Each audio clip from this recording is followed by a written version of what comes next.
ઘણીવાર આપણે વાત કરીએ છીએ કથાના પ્રસંગે કે અણહકની એક કોડી આવે ને તો લાખો કોડીઓને તાણી જાય.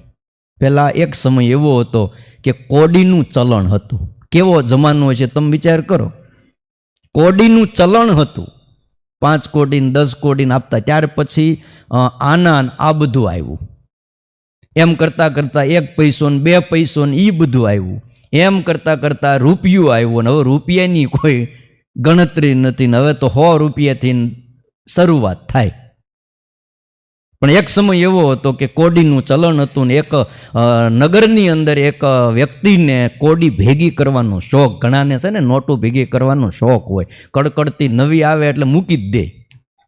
આજે છે અને તમને અત્યારે ન ખબર પડે પણ આગળ જો 2000ની નોટની બંધીની જાહેરાત થાય રાતે અને તો સવારે તમને ખબર પડી જાય ક્યાં કોણે કેટલા ક્યાં મૂક્યા છે. અને તમે કાઢો ને તો બધી નોટું કડકડતી જ નીકળે. બોલો, અમારે અહીંયા એક વેડરોડ દાદા હતા, દરવાણી પદું કરતા હતા. વશરામ દાદા, વશરામ દાદા સ્વામીની બોડકી ગામના, બોડકાના સ્વામીના બોડકા કહેવાય ને પીપળાના નજીકનું, ત્યાંના. બહુ વર્ષોથી બધું ખેતીવાડી મંદિરમાં સેવા કરે પણ જમવાના બહુ શોખીન, બહુ વધારે ખવાઈ ગયું એટલે ધામમાં વહી ગયા. માટે ખાવામાં ધ્યાન રાખવું. બરફીન મોહનથાળ ઉપર ઉતરી પડ્યા એક દી દાદા, તે 25-30 બટકા ખાઈ ગયા. પછી તો ભાઈ મૂત્ર કચ્છની ગાંઠ બંધાઈ ગઈ, એમરેજ થઈ ગયું. આપણને આશ્ચર્ય લાગે કે બધું ખાવાથી શ્વાસ નળી બધું બંધ થઈ જાય. ખાઈને સૂઈ ગયા, સૂતા પછી ઉઠ્યા તો પેશાબ જ ન થાય.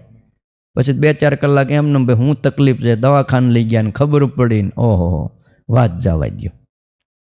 તે અશક્તા આપણે હોસ્પિટલ કરીને ત્યાં લઈ ગયા. પહેલાં તો સૂચિ હોસ્પિટલમાં લઈ ગયા. સાહેબ કે આમાં કંઈ, હું તો તાવનો ડૉક્ટર, આમાં કંઈ ખ્યાલ આવતો નથી પણ કાંઈક એક્સરે ને કંઈક રિપોર્ટ કરાવવા પડશે, તમે ત્યાં લઈ જાઓ. ત્યાં લઈ ગયા ને રિપોર્ટ કરીને આ બધું કર્યું. ત્યાં નસ ફાટી ગઈ, કારણ કે પેશાબ ન થાય અમુક કલાક એટલે માથાની નસ ફાટી ગઈ, હેમરેજ થઈ ગયું.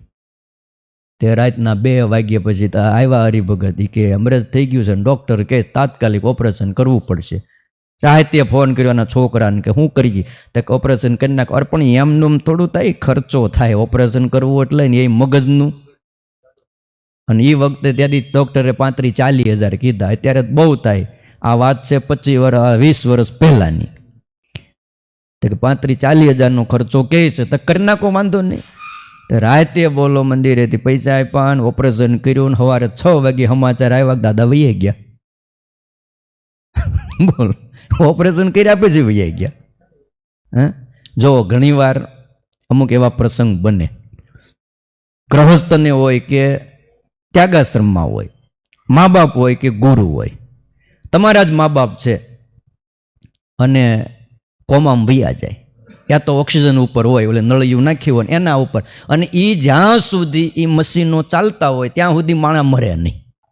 શ્વાસ ચાલુ જ રહે. અહીંયા હૃદયની ધમણ ચાલુ, તમે 1 મહિનો રાખો, 2 મહિના રાખો, વરહ રાખો, એ મશીન ચાલુ રહે એટલે તમારું હૃદયનું એ શું કહેવાય ચાલુ જ રહે. અને ચાલુ રહે એટલે બોડીમાં કંઈ ખબર ન પડે, એવું ને એવું રહે. જીવ છે એવું લાગે. અને જેવી નળી કાઢો એટલે વયા જાય. એટલે ઘણાને એવું થાય કે ભાઈ બાપની નળી કે માં છે હગી નળી કાઢી નાખવાની, આપણે મારી નાખવાના. હવે જો એ ન કરો તો સામે તમારે ઘર બાર બધું વેચાઈ જાય. થોડી ઘણી જમીન હોય, ક્યારેક જરૂર પડી હોય વાવવાની, એ ખેતર વેચાઈ જાય, જમીનું વેચાઈ જાય, જે કાંઈ થોડા ઘણા ઘરેણા હોય એ વેચાઈ જાય, બધું વેચાઈ જાય. હવે શાસ્ત્રમાં લખ્યું માતૃ દેવો ભવ પિતૃ દેવો ભવ. શું કરવું કયો? વિચારમાં નાખી દે ને. પાછું લખ્યું છે કે ભાઈ ખોટો દ્રોહ થાય એવું જ કરાય નહીં, આવું પાપ ન કરાય. પૈસા તો કાલ કમાઈ લેવું, પણ એ બધી વાત સાચી છે. કાલ કમાઈ લેવું પણ ત્યાં નથી કાલ કમાવાતા. તમે જાઓ લ્યો, એમ બધા વાતો કરે પૈસો તો કાલ કમાઈ લેવું, પણ ત્યાં કાલ કમાવાય? વર્ષો વયા જાય છે. હવે લાખો રૂપિયાનું બિલ થઈ જાય. એ વખતે ડાયા માણસે પોતાના પરિવારના બીજા એવા વડીલો હોય એની સલાહ સૂચન લઈ અને નળીઓ કઢાવી જ ન ખાય. અને એ જીવે ને તોય એમાં પછી એને જીવવામાં મજા હોતી નથી. હા, એની પાછળ પછી થોડું પૂર્ણ દાન આ તે કથા પારાયણ જે કાંઈ કરવું હોય કરી નખાય, પણ લાંબુ પછી ખેંચાય. હા, પણ 5 દી ખેંચી, 10 દી ખેંચી, અને તમને ખબર છે અત્યારના હોસ્પિટલના બિલ એક દીના કેટલા હોય?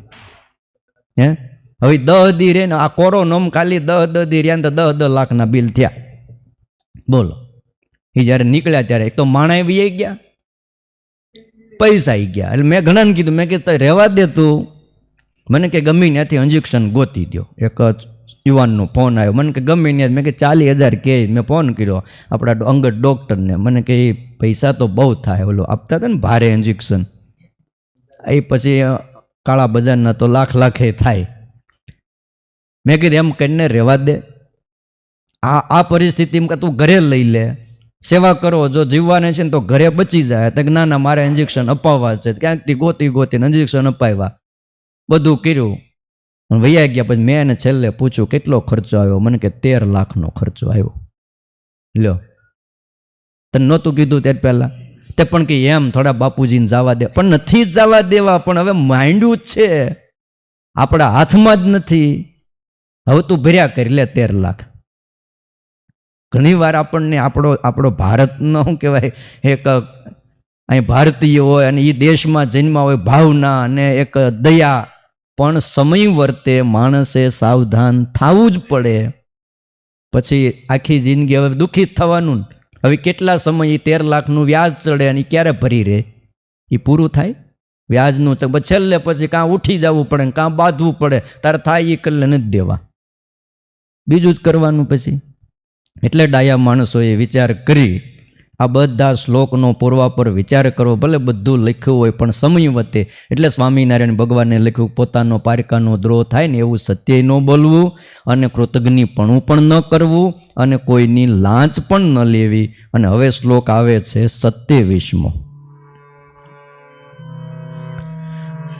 ચોર પાપી વ્યસની નામ સંગ પાખંડીનામ તથા કામિનામ ચ ન કર્તવ્યો જનવંચન કર્મણામ.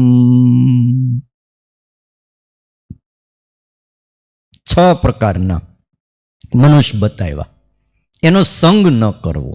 કયા કયા? ચોર, પાપી, વ્યસની, પાખંડી, કામી અને જનવંચન એટલે લોકોને ઠગનાર, એનો સંગ ન કરવો. કયો? કિમ્યાગાર આદિ જે લોકોને ઠગતા હોય એનો સંગ ન કરવો. શતાનંદ સ્વામીએ આ શિક્ષાપત્રી ઉપર ટીકા લખી, રઘુવીરજી મહારાજે આ શ્લોક ઉપર ભાષ્ય લખ્યું છે. સ્વામી એમ કહે છે કે શ્રીજી મહારાજે આ શ્લોકમાં 6 પ્રકારના મનુષ્યનો સંગ કરવો નહીં. એટલે એમની આરે મિત્રતા ક્યારેય ન કરવી. ચોરની આરેની મિત્રતા હારી નહીં, પાપી આરેની મિત્રતા હારી નહીં, વ્યસની અને પાખંડીની પણ મિત્રતા હારી નહીં, કામી અને કિમિયાવાળો લોકોને ઠગનારો એની આરે ભાઈ બંધાય હારી નથી. સંગ ન કરવો એટલે એમ બતાવે છે. એની સાથે બેસવું ઉઠવું પણ નહીં. કારણ કે એવા પુરુષની સાથે બેસો ઉઠો એટલે એની અસર થયા વિના રહે નહીં. મહાભારતમાં એમ લખ્યું છે કે યદિ સંતમ સેવતે યદિ અસંતમ તપસ્વિનમ યદિ વાસ્તેનમેવ વાસો યથા રંગ વસમ પ્રયાતિ તથા સતેષામ વસમ અભ્યુપેતિ. અર્થાત જો સંતને સેવે તો સંત સરખો થાય, અસંતને સેવે તો અસંત થઈ જાય, અને ચોરને સેવે તો ચોર થઈ જાય. ઉત્તમ પુરુષનો સેવન કરે તો બુદ્ધિ શ્રેષ્ઠ થાય, એનો સહવાસ રાખે તો એની બુદ્ધિ શ્રેષ્ઠ થાય. મધ્યમનો સંગ કરે તો બુદ્ધિ મધ્યમ થાય, અને નિમ્ન વ્યક્તિનો સંગ કરે તો બુદ્ધિ પણ એની નિમ્ન થાય છે. વાતાવરણની અસર થાય છે. ખ્યાલ આવ્યો? અહીંયા ઘણા છોકરાઓ ભણવા આવ્યા ને, એના વાલીઓ કહેતા હતા મારા છોકરાને કાંઈ નહોતું આવડતું, એમાંય કોરોનો કાળ હતો, 2 વર્ષથી હાવ ભણ્યા જ નહોતા. પણ આજે હમણાં દિવાળી પર પરીક્ષા લેવાની, કાલે જ એક ભાઈ આવ્યા, મેં કે મારા છોકરાને આવડતું નહોતું ને એટલા ટકા કેમ આવે? મેં કે તમારા છોકરાને પૂછી લો ને. કે ના ના એમ તો બધું આવડતું થઈ ગયું, ઇંગ્લિશ વાંચતો થઈ ગયો, બીજું ત્રીજું વાંચતો થઈ ગયો, ગમે એ પ્રશ્ન કરું જવાબ દેતો થઈ ગયો. મેં કે તો આવે એમાં તમને વાંધો હું? પણ કે પહેલાં નહોતા આવતા ને હવે કેમ આવ્યા? મેં કે તમે કહેતા ઓછા કરી દઈએ. ના ના એવું હું નથી કહેતો, પણ તો પછી બીજું શું કરવું? હવે વધારે આવે તોય દખ, અને નો આવે તોય દખ. કયો બે પ્રકારના માણસો, એની માનસિકતા બધી હોય છે. મેં કીધું ફેર પડ્યો કે નથી પડ્યો? ના ના, ફેર તો બહુ પડી ગયો છે. હા, આ વાતાવરણ અને સંગ અસર કરે. ખ્યાલ આવ્યો? જ્યાં ભગવાનની દ્રષ્ટિ પડતી હોય, જ્યાં મોટા સંતની દ્રષ્ટિ પડતી હોય, જ્યાં એવા પવિત્ર હરિભક્તોનું આવાગમન હોય, ભજન ભક્તિ થતા હોય, સહેજે અંતસ્ફૂર્ણા થાય, સહેજે બુદ્ધિ યોગ એને ભગવાનને મોટા પુરુષ આપે. ગીતામાં અર્જુનને ભગવાને એટલું જ કીધું કે હું કોકને આપવા માગું ને ત્યારે એને કાંઈ નથી આપતો, બુદ્ધિ યોગમ દદામી, હું એને બુદ્ધિ યોગ આપું છું. હું કાંઈ રૂપિયાનો ગાહડો ભરીને ન આપી આવું, લ્યો ભગત આ મોજ કરો, પણ હું એને બુદ્ધિ આપું, અને બુદ્ધિ આપું એટલે એને ખબર પડે કે આ કરાય તો આવી રીતે મળે, અને ધીમે ધીમે ધીમે ધીમે બધું એનું ગોઠવાઈ જાય. ભગવાન શું આપે? બુદ્ધિ યોગ આપે છે. એમ સારા વાતાવરણમાં એને બુદ્ધિ યોગ મળે અને આખું જીવન ખીલી જાય, જે મુરઝાઈ જાય. એક છોકરો અહીં છાત્રાલયમાં આવ્યો છે, પછી ગઈકાલે એને બાપુજી આવ્યા હતા, એ કે હવે કંઈક બોલતો થયો. મેં કીધું બધા કરતાં વધારે બોલેસ. ઘરે હાવ બોલતો જ નહોતો, હાવ આમ કેમ બોલો ઊંડો ઉતરી ગયો હોય ને મુરઝાઈ ગયો. મેં કીધું હવે બધા અહીં જેટલા 11 છોકરા રહી છે બધાય કરતાં વધારે બોલેસ. ફેર પડી જાય. ઓલો ઘરે શું છે હાવ બોલી જ નહોતો શકતો. ઘણી ઘણી વાર શું છે એવા જીવનમાં બિચારાને પ્રસંગો આવતા હોય, શું કરે કયો? દરેક બાળક પોતાના મા બાપની પાસે જ સુખી રહેતું હોય. નાનું બાળક છે અને જ્યારે મા બાપમાં ચેન્જિંગ આવે છે ત્યારે એ બાળક ન કહી શકે અને ન સહન કરી શકે. કયો? અને અમુક વાત એવી હોય કે આપણે કંઈ કહેવાય નહીં. પણ શું કરવું કયો? વિચારવું જોઈએ દરેક મા બાપે. અમુક તો શું છે, છોકરાની પણ કાંઈ પડી નથી હોતી. લ્યો, અરે એ તો હમણાં આવ્યા હતા બે, એ કે એને હાળો લઈને આવ્યો હતો, એ કે એના દાદા ગુજરી ગયા, 2 છોકરા છે, એના અહીં ભણાવવાસ, તમે ભણાવી દેશો? મેં કીધું બાપુજી શું કરે? મને કે બાપુજી તો રહે છે પણ હવે ત્યાં આ બાઈ જવાની નથી. કે છોકરા કેટલા? તો 2, એક પહેલા ભણે છે અને એક બાળ મંદિરમાં ને એક બીજામાં. એ કે આ બેયને આપણે એમનું ભણાવાશ. કે મેં કીધું તો બરાબર, એકાદાનું ગોઠવી દઈ, બધાયનું તો સેટ કેવી રીતે? આપણે જાહેરાત કરી છે કે એકાદાનું સેટ થાય અને બેયને કરવાય તો 50% આપણે માફ કરાવી દઈએ. અને પછી વાત કરી અને કરાવી દીધું. 2 જણાની 50% ફી, જ્યાં સુધી અહીં 12 સુધી ભણે ત્યાં સુધી એની માફ, અને બાજુમાં જ રહીશ. પણ કેવી પરિસ્થિતિ? એના બાપને એના છોકરાની સેજ પણ પડી નથી. લ્યો, અને આ ના પડે. હરિભગત છે બાયુમાણા, એ કે મારે હવે જાવું નથી, જો હું જાઉં તો મને ત્યાં પૂરું કરી દે. કે હું ગમે એમ કરીને છોકરાને ભણાવીશ.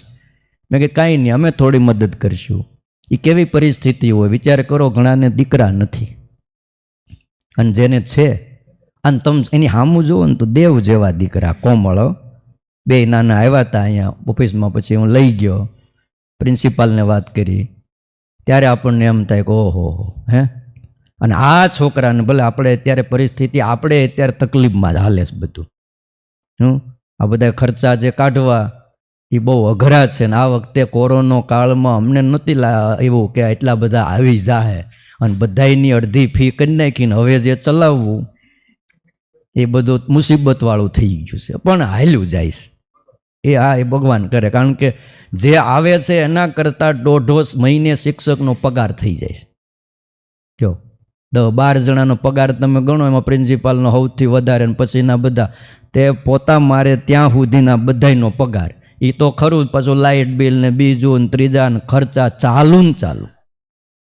તમે એક નામ સામાન્ય ઘર હકાવતા હોય, ધર્મસિંહભાઈ, દવાખાનું હાલે, કોઈ ભલે કોઈ ન આવે દર્દી, તોય મહિને ખર્ચો કેટલો આવીને ઊભો રહી જાય? 70,000નો. કાંઈ કોઈ દર્દી આવે કે ન કયો ખર્ચો સામાન્ય આવી જાય. માણસો રાખ્યા હોય, બીજું ત્રીજું હોય. પણ તોય અત્યારે 165 ઉપર વિદ્યાર્થી થઈ ગયા. હમણાં જ પાછા બીજા તો આવતા વર્ષના અગાઉ બુકિંગ થઈ ગયા. કયો એ કે પછી એડમિશન ન મળે તો કે આ દિવાળી પછી આપણે વૈશાખ મહિનામાં પરીક્ષા પછી જૂન ચાલુ થાય ત્યારનું તમે લખી લો. મેં કીધું લખવા માંડો ને આપણે હું વાંધો, હા લખી લો કીધું. અહીં જ્યાં સુધી વ્યવસ્થા છે ત્યાં સુધી આપણે કરશું. પણ એ ત્યારે આપણને એમ થાય કે ભલે જેણે આમાં દાન દીધું છે, જેણે પૈસો વાપર્યો છે, આવા કોક હોય બિચારા બાપ વગરના, બાપ છે પણ એને પડી નથી, અને માને દિલમાં એમ છે કે છોકરાને ગમે એમ કરીને ભણાવીને આપણે તૈયાર કરવા છે. અને સત્સંગી બાઈ હોય ને ઓલો ભાઈ હવે બધી રીતનો પૂરો હોય, વ્યસની તો લખ્યું ભલે પતિવ્રતા નારી હોય, પણ જે વ્યસની હોય, પીતો હોય ને બીજા ત્રીજા બધાય ધંધા કરતો હોય તો એનો ત્યાગ કરવામાં સ્ત્રીને કોઈ દોષ નથી. પછી પકડી જ ન રખાય કે ભાઈ નહીં પતિની સેવા કરવી જ પડે, કરવી જ છે, પણ કાંઈક તો સીધી લીટીમાં જીવન હોવું જોઈએ ને. ન હોય શું કરવું? પછી એમ લખ્યું શિક્ષાપત્રીમાં, આગળ શ્લોક આવશે કે એને પરમેશ્વરને પતિ માની અને સેવા કરવી. એટલે આવી પરિસ્થિતિ જ્યારે આવેલો ભાઈ એનો હાળો સંબંધી આવ્યો બિચારો એ રડવા માંડ્યો. એ કે અમે થોડી થોડી મદદ કરીશું, બાકી કાયમ તો બીજું ક્યાંથી કરવું, અમારે પછી ઘરે છોકરા હોય ભણાવવા, પણ આનું કોઈ નથી. કે દાદા હતા એ હમણાં 3 દી પહેલાં ધામમાં વહી ગયા, કોરોનામાં 3 કે 4 દી થયા. અહીં આવતા ક્યારેક ક્યારેક સેવા કરતા હતા, બહુ સેવા કરી હતી, પણ વહી ગયા ધામમાં. હવે કોઈ નથી. હવે એની માં છે, માં દીકરી 2 ભેગા રહે ને 2 છોકરા. તમે વિચાર કરો, આ પરિસ્થિતિ આવે ત્યારે એમ થાય કે જેણે સદલક્ષ્મી વાપરી છે ને એને બહુ મોટા હૃદયના આશીર્વાદ મળે. ખ્યાલ આવ્યો? બાકી પૈસો તો આજ આપણી પાસે છે ને કાલ નથી, વયો જાય છે. અને આવા વ્યક્તિઓ એ છે ને ભણે ને પછી એને ખ્યાલ આવે કે હું આ પરિસ્થિતિમાં ભણ્યો, એ જિંદગી પર્યંત ભૂલે નહીં. એટલે જેવો સંગ એવી અસર થાય છે. વાત કરતો તો શાસ્ત્રનું પણ એવું છે, જેવા શાસ્ત્રનો સંગ એવી માણસની બુદ્ધિ થાય છે. જેવું સેવન કરે એવી બુદ્ધિ થાય. જો સત્શાસ્ત્રનું સેવન કરે તો બુદ્ધિ સારી થાય, અસત્શાસ્ત્રનું વાંચન કરે એટલે બુદ્ધિ મલિન થઈ જાય છે. વન વિચરણ દરમિયાન શ્રીજી મહારાજને નીલકંઠ વર્ણી વેશે એક પીબેક નામનો બહુ તાંત્રિક અને માંત્રિક આમ બ્રાહ્મણ હતો, મળ્યો હતો. પછી તો એ મેલા મંત્રો બધાય મૂઠ નાખી, કથા બહુ લાંબી છે. હનુમાનજીના વીર મોકલ્યા, માતાજીના વીર મોકલ્યા, કાળ ભૈરવના વીર, એવા બધા ભાઈ મંત્રો એ અડદ મંત્રીને નાખે, લીલો વડલો બાળી દે તમારી નજર સામે. આવો માંત્રિક હતો. કામાક્ષી દેવીના મંદિરે મળ્યો હતો. પછી તો હનુમાનજીના વીર મોકલ્યા એટલે હનુમાનજી પગે લાગ્યા. એલા આ તો મારા ઈષ્ટદેવ, અને એને મારવા માટે તે મને મોકલ્યા, તને જીવતો રહેવા ન દઉં. કે તે પાછા આ તો જેણે નાખ્યા હતા એની પાસે જઈને વળગ્યા ને જે ગદાએ માર્યો ને તે મોઢામાંથી નાકમાંથી લોહી કાઢી નાખીને ધૂળ ચાટતો કરી દીધો, માંડ બચ્યો. પછી નીલકંઠ વણી કીધું, એલા ભાઈ હનુમાનજી હાવ ન મારી નાખતા, રહેવા દીજો. તે રાખ્યો. પછી પાછું ભાનમાં આવ્યો, પાણી છાંટ્યું, મોઢું ધોયું. એના સંબંધીએ કીધું, પ્રભુ એના વતી અમે માફી માગી છે, આ માર માગતો જ તો જે થયું એ ઠીક થયું છે, પણ એને હવે જીવતો રહેવા દો. કે મૂળ તો અમારો સગો ને તે જીવતો છોડ્યો, ઉપકાર કર્યો. પછી એને પૂછ્યું કે તું આવો કેમ થયો? તો કે મેં કૌલાર્ણવ નામનું શાસ્ત્ર વાંચ્યું, જેમાં બધા મલિન મંત્રો, આ મંત્રનો જાપ કરો તો તમને આવા પ્રકારની વિદ્યા પ્રાપ્ત થાય. એટલે આવું બધું વાંચ્યું એટલે થયો આ બધે ઘરોઘર માગી ખાવું, દયા પ્રભુ કી જય હો. હું આ ભિક્ષા માગવી એના કરતાં સામેથી દેવા આવે એવું ન કરીએ. તે આ બધા મંત્રો મંડ્યો કરવા ને એમ કરીને માણાને વશ કરીને મંડ્યો બધું કરવા. હવે આ પાછું ન્યા અટકે નહીં, આ મલિનતા બધી હોય ન્યા પાછા કાળ ભૈરવના નૈવેદ્ય ધરવાનો, એને દારૂ પાવાનો, માંસ ધરવાનું, આવું બધું વિધિમાં આવે. એ કરવું જ પડે સિદ્ધિ કરવા. તો એ ચાલુ કર્યું, તે ક્યાંયનું ક્યાંય પોગી ગયો. બોલો. પછી કીધું તારા ઘરમાં જેટલા શાસ્ત્ર છે એને બાળી દે. બધાય જે કૌલાર્ણવ શાસ્ત્રો હતા મલિન મંત્રોવાળા એ બધાય ગ્રંથો બાળી નાખ્યા. પછી ઘરમાં ગીતા, ભાગવત, રામાયણ જેવા શાસ્ત્રો વસાવ્યા અને એનું પઠન ને પાઠન ચાલુ કર્યું. તે હતો એવો બ્રાહ્મણ થયો. બોલો. એટલે શાસ્ત્રનું સેવન એને પણ બહુ જરૂરી છે. અને શાસ્ત્રમાં એટલે લખ્યું, કાળિયા સાથે ધોળિયો બાંધે, એમ કહેવાય કે વાન ન આવે પણ હાન તો આવે કે નહીં? હે, આવું કહેવાય, કહેવત છે. સંગ બહુ બળવાન છે વાલા ભક્તજનો. ગમે એવો માણસ હોય એને ફેરવી નાખે છે. અક્ષરધામનો મુક્ત હોય, આ ધરા ઉપર આવે, મુક્ત એ મુક્ત જ છે. પણ જો એને પણ કોઈ એવા નાસ્તિક, નિરાકારવાદી, ભગવાનના આકારનું ખંડન કરતા હોય, એનો સંગ થાય, અને અક્ષરધામનો મુક્ત છે, ભગવાનની મૂર્તિમાં નિમગ્ન રહેતો હોય, મૂર્તિનો આસ્વાદ માણતો હોય, પણ આ ધરા ઉપર આવે ને સંગ થાય તો એ પણ ભગવાનને નિરાકાર માનવા માંડે. હરિલામૃતમાં પ્રસંગ છે. બોલો, કશ્યાભાઈ ન્યા કે મહારાજ નાવલીના કશ્યાભાઈ મુક્ત હતા અક્ષરધામના, બોલો. પણ એવા નાસ્તિકનો કોઈનો સંગ થઈ ગયો, તે હાવ નિરાકારવાદી થઈ ગયા. પછી એમ કહેવાય 3 રાત ને 3 દી સુધી નિર્વિકલ્પાનંદ સ્વામી એણે એની હારે શાસ્ત્રાર્થ કર્યો. મહારાજે મોકલ્યા, જાઓ ને, આ તો હાવ ભગવાન અમને માનતા બંધ થઈ ગયા, અમારા ધામના મુક્ત. 3 રાત ને 3 દી સુધી ભાગવત, રામાયણ, ગીતા, ઉપનિષદ, વેદ, વેદાંતના પ્રમાણો આપી આપીને વાતો કરી. સામે ભાઈ એ ભણેલો ને, જે પ્રશ્ન કરે તો કે આમ હોય તો આમ કેમ?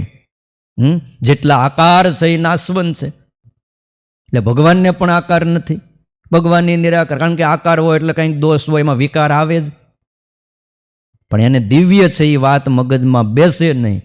અને પછી વાત બેઠી 3 રાત ને 3 દી પછી, અને પછી હાથ જોડ્યા અને સત્સંગ સ્વીકાર્યો, કંઠી બાંધી લ્યો. પછી ભગવાન ભેગા થયા. આ તો ઠીક છે સાધુ મળ્યા, નહીતર શું થાત? ધામમાં જ હતા, ધામ છેટું થઈ જાત અને ક્યાંનું ક્યાં એને જવાનું થાત કયો. એટલે વાલા ભક્તજનો, શાસ્ત્રમાં લખ્યું, સંગ બહુ બળવાન છે. ભગવાન મેળવવા માટે નીકળ્યા હોય, પણ જો સંગ બદલાઈ જાય તો ભગવાન મેળવવાની વાત એક બાજુ રહી જાય અને આ લોકમાં બીજું મેળવવા માણસ મંડી પડે છે. લક્ષ્ય સહેજ ચૂકાણું. આ તમે નાવ આપણે બોટમાં બેઠા ન હોય, સ્ટીમરમાં, મોટા મોટા જે બોટ આવે ને, સ્ટીમરો, જહાજો, એમાં વાહન સમુદ્રમાં હાલ્યું જાય, તે 6 મહિના સુધી વાહન હાલે. આ કાંઈ 1-2 દીની વાત નથી. અને વાહન બરાબર વચ્ચે વયું જાય, કાંઠો દેખાતો બંધ થઈ જાય. આ બાજુનો કાંઠો ન દેખાય, સામે કાંઠો ન દેખાય, જ્યાં જોવે ત્યાં નકરું પાણી જ દેખાય. હવે જાવું કઈ બાજુ? વાહનને લઈ જવું કઈ બાજુ? ઉત્તર દિશા કઈ, પૂર્વ દિશા કઈ, એ ખબર જ ન પડે. અહીંયા ભાઈ અહીંથી ગામ બેહીને ગામડે જઈશ, ક્યાંક યાત્રામાં જાય તોય ખબર નથી પડતી કે આ ઉત્તર દિશા કઈ બાજુ. પૂજા સવારે કરવાની હોય તો પછી ઓલા મોબાઈલમાંથી કાં પછી ઉત્તર કાંટો એક ઓલો ધ્રુવ પાંખડી હોય કાઢવી પડે અને જોવું પડે. તો પાણીમાં ક્યાંય ખબર પડે? એટલે એમાં સ્ટીમરોમાં, જહાજોમાં ધ્રુવ પાંખડી હોય. એ કાંટો આમ હોય ને, અને ઉત્તરમાં વાહન હાલ્યું જતું હોય કે એને પૂર્વમાં હાંકવું હોય તો એ જરા જરા જરા મળ્યા કરે. એ કાંટાને સીધો જ રહેવા દે અને સીધું જ વાહન હાંકી જાય તો ઉત્તરમાં પહોંચે. સહેજ આમ નમી ગયું હોય અને કોઈ જવા દો ને, સહેજ જ કાંટો આમ થયો, એ હાલતા હાલતા હાલતા જવું હોય આમ ઉત્તરમાં, નીકળે ઈશાનમાં કંઈક બીજે ખૂણે. એમ થોડું થોડું મરડ્યા જ કરવું પડે. એમ સંગમાં એવું છે, ધીમે ધીમે ધીમે જો બીજો સંગ થઈ ગયો, અક્ષરધામમાં જવું હોય અને ધામમાં ન જાય અને બીજે વહી જાય. આપણા સત્સંગમાં બનેલો પ્રસંગ છે સંગ દોષનો, દેવીરામ મગનીવાળાનો. કોણ નથી જાણતા એને, કયો આખ્યાનને? પણ હવે આ 2 મિનિટમાં 3 મિનિટમાં એ આખ્યાન કંઈ પૂરું થાય એમ નથી. પણ કાલ આપણે શરૂઆત કરી, ત્યાંથી જ આપણે એનાથી શરૂઆત કરીએ. કેવો હતો પૂર્વજન્મનો યોગ ભ્રષ્ટ આત્મા હતો અને પૂર્વના પુણ્યના પ્રતાપે એને દ્રાવિડ દેશમાં ઉત્તમ બ્રાહ્મણના ઘરે જન્મ મળ્યો. કેટલો પવિત્ર આત્મા હશે. અને બાલ્ય અવસ્થાથી એને ભગવાન મેળવવાની તાલાવેલી લાગી હતી. 8 વર્ષે ઉપવિત સંસ્કાર લીધા હતા, શાસ્ત્રના અભ્યાસ પણ કર્યો હતો. રાત દિવસ એના મનમાં એક જ ધ્યાન હતું કે મને ભગવાન ક્યારે મળે, મને ભગવાન ક્યારે મળે, આવો હતો. પણ છતાંય જો એને જગન્નાથપુરીમાં સંગ થયો તે વાત જ આખી ભૂલાઈ ગઈ. વર્ષો પછી પાછો એને સ્વામિનારાયણ ભગવાનનો જોગ થયો અને પછી પાછા કેવા સાધુ થયા એ પ્રસંગ આપણે આવતીકાલે સાંભળશું. અત્યારે અહીંયા કથાને વિરામ.